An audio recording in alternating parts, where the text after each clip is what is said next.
OK， 大家好，我们这是春秋五门，今天呢要来讲解如何使用瓦斯枪的克拉克。那首先呢，我们需要准备一个填弹器，一罐瓦斯。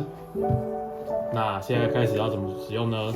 第一个，我们先按这边把弹夹卸下来，卸下来以后呢，把这个拉下来，填弹器呢对准它，呈现一个角度，这种角度。那我们就可以开始填弹，然后稍微摇一下，让它 BB 弹可以下去。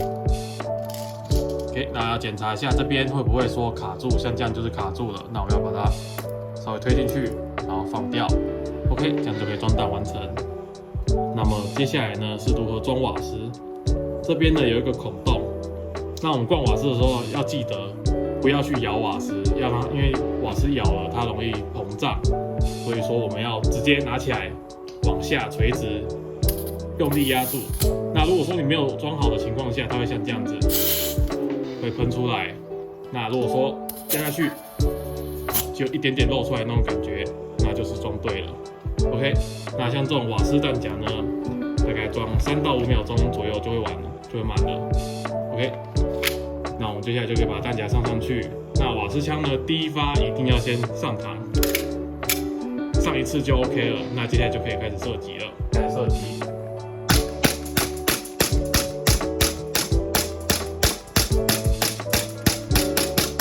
这时候假设我们不玩的时候，第一个我们一样先把弹夹卸下来。